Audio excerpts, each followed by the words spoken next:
실리콘 원자가 결합하게 되면 여러 가지 전자의 에너지 변화가 생기게 되는 것을 우리가 이해를 했는데, 고체를 이루게 되면 이러한 원자들이 무수히 많이 있죠. 그래서 이 무수히 많은 원자들에 의해서 생기는 에너지 밴드 구조가 있습니다. 에너지가 한 개, 두 개가 아니고 여러 개가 매우 밀집되어 있는 그러한 띠 형태의 밴드 구조를 이루게 되는데, 반도체를 이해하는 데 매우 중요한 그러한 구조입니다. 그래서 에너지 밴드 구조를 이해하도록 해보겠습니다. 반도체 재료는 에너지 밴드로 여러 가지 현상을 설명하게 됩니다. 그래서 에너지 밴드를 이해하는 것이 중요하고요. 이 시간은 그러한 에너지 밴드를 설명하는 그런 시간이 되겠습니다. 두 개의 실리콘 원자들이 결합을 하게 되면 원래 가지고 있던 전자의 에너지가 엔티본딩 스테이트, 좀 더 높은 에너지 상태, 혹은 본딩 스테이트, 좀 낮은 에너지 상태, 두 가지 가능한 상태로 가게 됩니다. 둘 중에 한 군데로 들어가는 것이죠. 물론 에너지가 좀 낮은 쪽에 들어가기가 쉽겠죠. 이 반도체 재료, 특히 실리콘 혹은 기타 반도체 재료들은 외곽에 전자가 4개를 가지고 있고, 이러한 4개의 외곽 전자들은 독특한 성질을 가지게 되고 주로 반도체적인 성질을 가지게 됩니다. 두 개의 실리콘 원자가 결합을 해서 본딩 스테이트, 서로 다른 에너지의 두 상태가 생기게 되는데, 고체인 실리콘에는 실리콘 원자가 굉장히 많이 있죠. 그래서 각각의 엔티 본딩 스테이트들이 있고, 거기에 전자가 들어갈 텐데, 전자는 파울리의 베타율을 따릅니다. 즉, 서로 같은 에너지에 두 개 이상의 전자가 들어갈 수 없다. 같은 상태에 전자는 하나만 존재하는 것이죠. 그래서 이 여러 개의 엔티본딩 스테이트가 한 에너지를 가질 수가 없습니다. 조금씩 다른 에너지를 가지게 되죠. 그래서 이 굉장히 많은 에너지 상태들이 띠를 이루고 있게 돼서 밴드라고 합니다. 그래서 에너지가 낮은 쪽에 밴드가 하나 생기고, 에너지가 높은 쪽, 엔티본딩 스테이트죠. 그쪽에도 밴드가 하나 생기게 됩니다. 중간에는 금지대이죠. 전자가 갈 상태가 기본적으로 없습니다. 그래서 반도체 같은 경우에는 전자들이 밸런스 밴드를 꽉 채우게 됩니다. 컨덕션 밴드는 기본적으로 비어있는 그러한 상태가 되는 거죠. 특히 절대 0도, 0K일 경우, 0K에서는 에너지가 제로죠. 무조건 전자는 낮은 에너지로 들어가게 되는데, 전부 밸런스 밴드를 꽉 채우고 있게 됩니다. 컨덕션 밴드는 완전히 비어있는 상태가 되죠. 그래서 반도체는 밸런스 밴드를 꽉 채우고 있는 그런 상태가 되는 것입니다. 반도체 재료는 그래서 가전도대를 기본적으로 전자가 꽉 채우고 있어서 빈자리가 없습니다. 근데 외곽에 전자가 한 개나 두 개인 것들, 그런 건 금속이죠. 리튬이나 알루미늄이나 이런 것들은 외곽에 전자가 한 개나 두 개, 세 개, 이런 경우에는 가전도대, 밸런스 밴드를 다 못 채웁니다. 빈자리가 생기는 것이죠. 그것이 금속의 특징입니다. 그래서 금속은 이 밴드를 다 채우지 않고 빈자리가 많이 있고, 반도체는 이 가전도대를 꽉 채우고 있다. 그런 것들이 특징이 되겠습니다. 이 밸런스 밴드를 꽉 채우고 있지 않은 경우는 금속이 되는데, 그건 전자들이 잘 움직일 수가 있기 때문에 금속이 되는 것입니다. 이렇게 스테이트가 비어 있으면 전자들이 잘 움직일 수 있다, 이런 뜻이 될 텐데요. 전압을 가하면 전자가 잘 움직여서 전류가 잘 흐른다는 것입니다. 금속은 전류가 잘 흐르죠. 그래서 저항이 작습니다. 에너지 밴드 구조에서 보면 스테이트가 빈 상태가 많다, 전자가 채워지지 않은 그러한 상태가 많은 것이 금속입니다. 전자가 가속이 되면 속력이 증가하죠. 외부에서 전압을 가하면 전자는 외부에서 가해진 전압에 의해서 힘을 받게 되고 가속이 됩니다. 속력이 빨라지는 것이죠. 그러다가 어딘가에 충돌하면 다시 속력이 줄었다가 또 증가했다가 줄었다가 이렇게 하게 되죠. 속력이 증가하게 되면 운동 에너지가 증가합니다. 2분의 1 mv 제곱이죠. 그래서 전자가 점점 빨리 움직이게 되면 에너지가 증가하게 되고, 에너지 스테이트에서 관점에서 보면 에너지가 높은 상태로 이동하는 것입니다. 그래서 전자가 현재의 상태에서 가속이 되면 보다 높은 상태로 가게 되는데, 금속같이 빈자리가 많은 경우에는 그 빈자리로 전자가 쉽게 갈 수가 있어서 문제가 없습니다. 근데 밴드를 꽉 채우고 있으면 어떻게 될까요? 전자가 가야 할 자리가 없습니다. 갈 수 있는 자리가 없죠. 그래서 가속이 되지가 않습니다. 가속이 돼서 에너지가 높으면 가야 할 자리가 있어야 되는데 꽉 차 있으니까 가속이 되지 않는 것이죠. 그래서 전자가 움직일 수가 없습니다. 그래서 절대 온도 0K, 열 에너지 제로, 에너지가 없는 경우에 컨덕션 밴드, 위쪽에 있는 밴드죠. 거기는 다 비어 있습니다. 모두 비어 있고, 밸런스 밴드는 모두 꽉 차 있습니다. 그래서 페트병으로 비유를 해보면, 밸런스 밴드는 물로 꽉 차 있는 경우와 비슷하고요. 컨덕션 밴드는 완전히 비어있는 페트병하고 비슷합니다. 이거 아무리 기울여 봐야 흐르는 게 없죠. 빈 것은 아무것도 없어서, 꽉 차 있는 것은 빈자리가 없어서 움직일 수가 없습니다. 그래서 이 컨덕션 밴드, 밸런스 밴드의 상태에서 온도가 올라가게 되면 밸런스 밴드는 전자가 에너지를 얻게 됩니다. 열 에너지를 받아서 컨덕션 밴드로 올라가게 되죠. 올라가게 되면 전자가 움직일 수 있는 상태가 됩니다. 컨덕션 밴드에는 빈자리가 많죠. 그래서 전자가 잘 움직입니다. 밸런스 밴드에서는 전자가 빠진 자리는 전공이 되고 이 역시 전압을 가하면 잘 움직이게 되는데 이 밸런스 밴드에서 전자가 빠진 자리, 그걸 우리가 홀이라고 하죠. 동그랗게 표시를 해놨는데 이렇게 빈자리가 있으면 여기는 전자가 다른 데서 채워줄 수가 있죠. 옆에 전자가 이 전공, 빈자리를 채워주게 되면 그 전자가 온 자리가 다시 빈자리가 되죠. 그래서 전공이 마치 움직이는 것처럼 생각할 수가 있습니다. 컨덕션 밴드에 있는 전자도 마찬가지죠. 컨덕션 밴드 전자는 빈 스테이트가 많기 때문에 전자 자체가 금속처럼 쉽게 움직일 수가 있습니다. 그래서 열 에너지를 가게 되면 가전도되어 있는 전자가 전도대로 올라가면서 빈자리가 생겨서 전자의 농도하고 홀의 농도는 항상 똑같습니다. 그래서 온도가 올라가면 이 가전도대에서 전도대로 올라가는 전자의 그 비율이 증가하게 됩니다. 레이트가 증가하는 거죠. 시간당 가전도대에서 전도대로 올라가는 전자의 개수가 증가하게 되는 것입니다. 열 에너지가 높아져서 증가해서 그런 것이죠.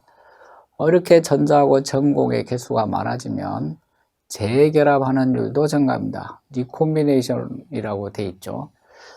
위로 올라간 전자가 에너지를 잃고 다시 전공의 위치로 들어오게 되면 전자하고 전공이 없어지게 되죠. 이걸 리콤비네이션, 재결합이라고 합니다.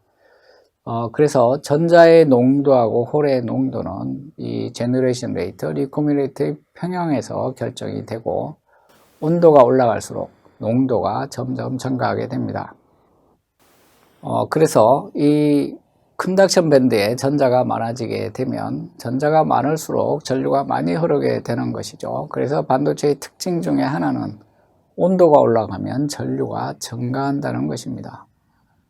반도체는 온도가 올라가면 전류가 증가하지만 금속은 그렇지가 않습니다. 금속은 온도가 올라가면 오히려 전류가 조금씩 감소하죠. 그래서 반도체하고 금속은 여러 가지 면에서 구분이 됩니다. 그래서 이 전자나 전공은 페트병, 꽉 찬 페트병에서 물 한 방울 빼낸 기포가 있는 경우, 그 다음에 빈 페트병에 물 한 방울이 있는 경우에 비유가 됩니다. 물로 꽉 차 있는 페트병에서 물 한 방울을 비어있는 페트병으로 옮긴다면 비어있는 페트병, 전도대에 해당이 되겠죠. 전자들이 쉽게, 물방울이 쉽게 움직일 것입니다. 그 다음에 기포의 경우는 꽉 차 있는 페트병에서 물 한 방울 빠지고 기포가 있다면 그 기포 자리를 물이 채우게 되겠죠. 그 물이 채운 그 빈자리가 또 기포가 생기게 되겠고요. 그렇게 해서 기포는 위로 움직이죠. 물방울은 아래로 움직입니다. 그래서 서로 반대 방향으로 움직이게 되는 걸 알 수가 있죠. 그래서 기포는 전공, 홀이라고 하는 거, 물방울은 전자에 해당이 됩니다. 그래서 밸런스 밴드에는 전공이라는 것들이 생기게 되죠. 그리고 전도대는 전자가 증가하게 됩니다. 전도대 전자는 가전도대 전자가 여기되어 올라온 것이죠. 그래서 전자는 일렉트릭 필드에서 잘 움직이게 됩니다. 그리고 밸런스 밴드는 전자의 빈자리가 생긴 것이고요. 이것을 우리가 전공이라고 부릅니다. 전공은 실체가 사실 없는 것이죠. 전자가 없어진 빈자리가 전공입니다.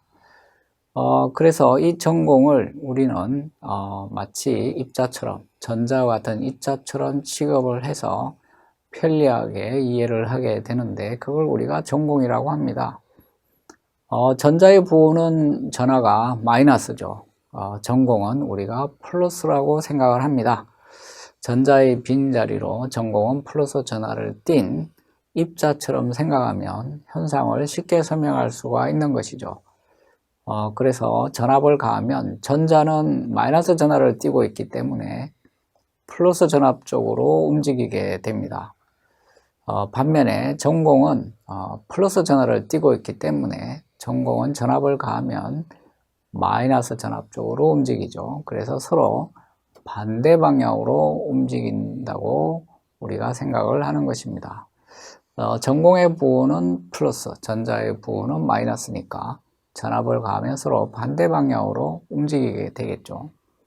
전자도 전류의 흐름에 기여를 합니다. 전공도 전류의 흐름에 기여를 합니다.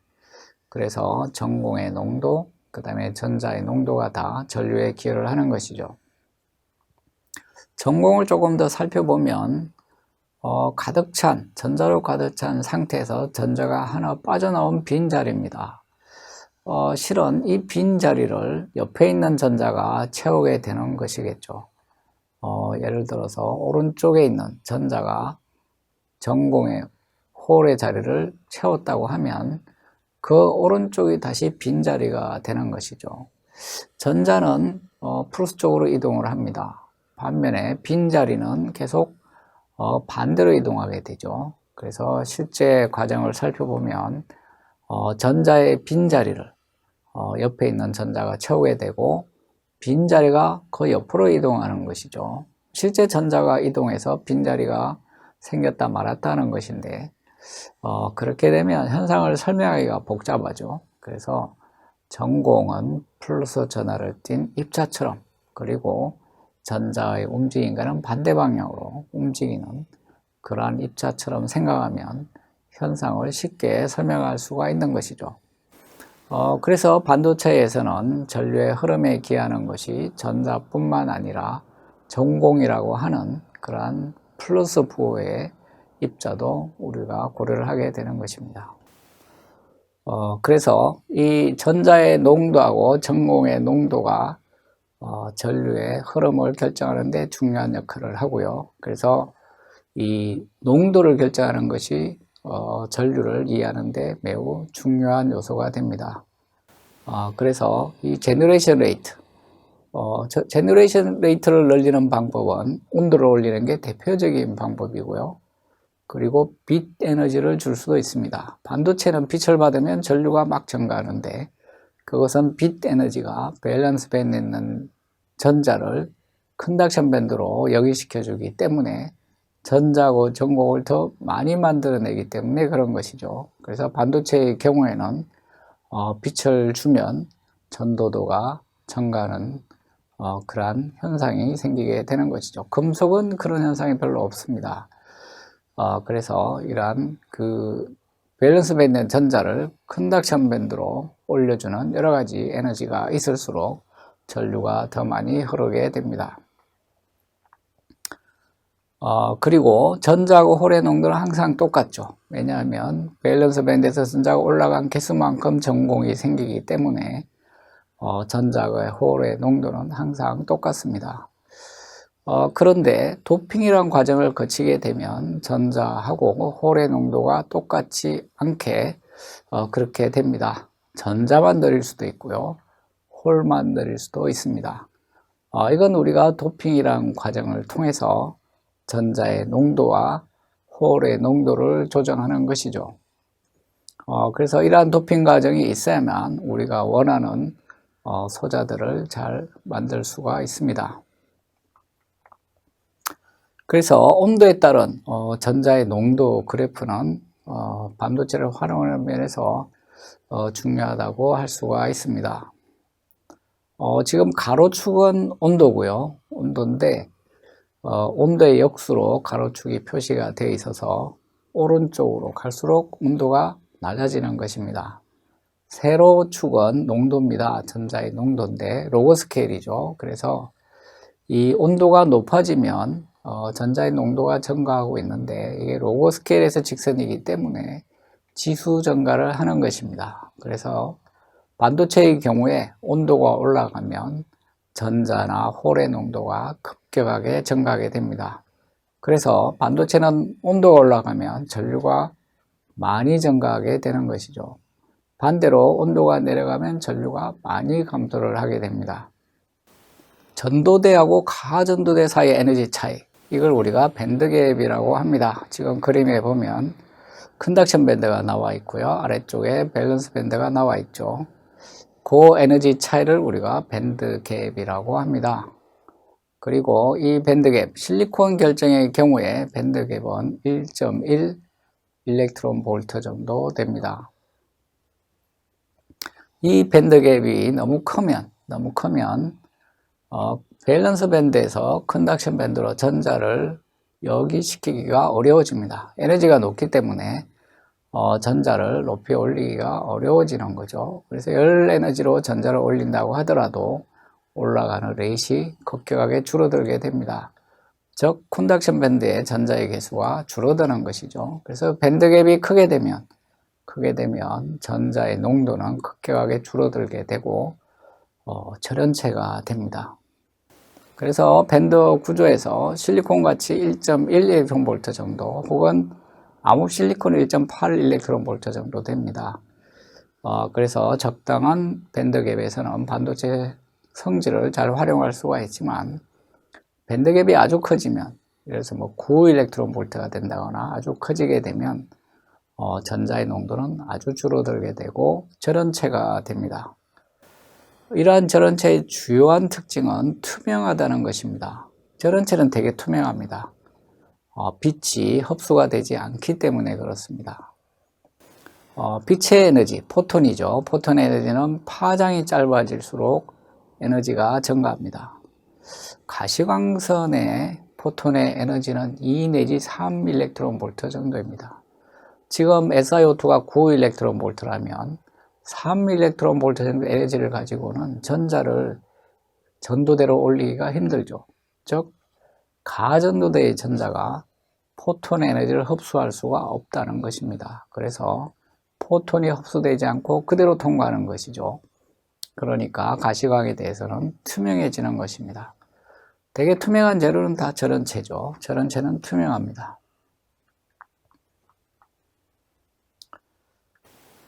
그래서 이렇게 밴드갭이 큰 재료들이 주로 절연체로 분류가 되는 것이죠. 그리고 밴드갭은 원자 간 거리가 가까울수록 커진다고 했는데 이건 파동방정식을 풀어보면 원자 간 거리가 가까워지면 에너지 차이가 점점 커진다는 걸 알 수가 있죠. 그래서 일반적으로 절연막은 원자 간 거리가 매우 가깝습니다. 원자 간 거리가 가까워지면 밴드갭이 증가하게 되는 것이죠. 실리콘 원자의 결합거리는 2.34옹스롱입니다. 밴드갭은 1.11 일렉트론 볼트고요. 반면에 실리콘 나이트라이드의 원자 간 결합거리는 2옹스롱이 안 됩니다. 1.7옹스롱 정도로 거리가 실리콘에 비해서 작죠. 이렇게 거리가 가까워지면 두 원자가 서로 결합을 할 때 엔티본딩 스테이트하고 본딩 스테이트 에너지 차이가 더 증가하게 됩니다. 그건 파동 방정식을 풀어보면 결과가 그렇게 나오는 것이죠. 그래서 보통 절연막으로 사용하는 SiO2, 그 다음에 SiNX, 실리콘 나이트라이드 이런 것들은 원자 간 거리가 작습니다. 실리콘 원자도 압력을 가해서 결합거리를 줄이면 밴드갭이 증가하게 됩니다. 그래서 이 밴드에 들어있는 전자가 어디에 분포하는지, 에너지에 따라서 어디에 분포하는지를 알아야 될 필요가 있는데, 지금 금속같이 스테이트를 다 채우지 않는 경우를 생각을 해보면 전자를 집어넣으면 주로 낮은 에너지부터 채워 나올 것입니다. 그래서 낮은 에너지부터 채워 나오다가 마지막 전자가 들어간 에너지가 있을 겁니다. 그 에너지가 페르미 레벨이 됩니다. 절대 영도 0K라면 EF, 즉 마지막 전자 위쪽으로는 전자가 하나도 없을 것입니다. 전자가 에너지를 얻어서 위로 올라가면 존재할 수도 있을 텐데 절대 영도에서는 에너지가 제로이기 때문에 전자가 절대 0이 될 수가 없죠. 그래서 페리 레벨, 전자가 꽉 차 있는 그 위쪽으로는 전자가 올라갈 수가 없어서 페리 레벨 아래쪽은 무조건 전자가 차 있고 페리 레벨 위쪽은 무조건 전자가 비어 있습니다. 다르게 말하면 페리 레벨 아래쪽은 전자가 찰 확률이 1입니다. 무조건 있고 페리 레벨 위쪽은 전자가 있을 확률이 제로입니다. 없습니다. 그런데 이러한 확률 분포는 온도가 올라가면 변하게 됩니다. 페리 레벨을 중심으로 변하게 되는 것이죠.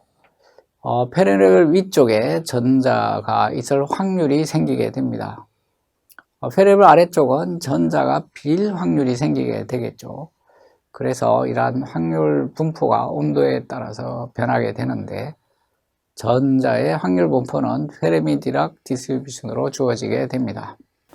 보통 온도가 올라가게 되면 페르미 아래쪽에 있는 전자가 전도돼 비어있는 쪽으로 올라갈 수가 있죠. 그래서 지금 페리 레벨을 기준으로 해가지고 그 밑에 차 있던 전자들이 페리 위쪽에 비어있는 상태로 올라갈 수가 있습니다.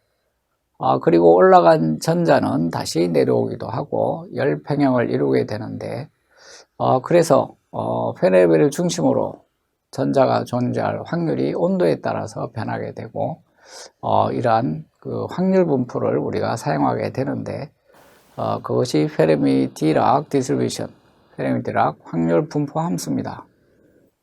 식이 나와 있죠. 식이 나와 있는데 이 식은 온도가 0도, 0K이면 페르미 레벨을 중심으로 페르미 레벨보다 작을 때는 1, 페르미 레벨보다 클 때는 0라는 값이 주어지고요. 온도가 증가하게 되면 그래프와 같이 조금씩 모양이 변하게 됩니다. 그래서 전자의 확률은 바로 이 페르미-디락 디스트리뷰션을 따라서 결정이 되고요. 이 확률을 이용해서 전자의 농도를 결정하게 됩니다. 그래서 이 페르미-디락 분포를 사용하게 된 식이 좀 복잡하죠. 1 플러스, 그 다음에 지수함수가 있고, 그 다음에 이건 또 분모에 있습니다. 그래서 근사식을 우리가 주로 사용하는 경우가 많습니다.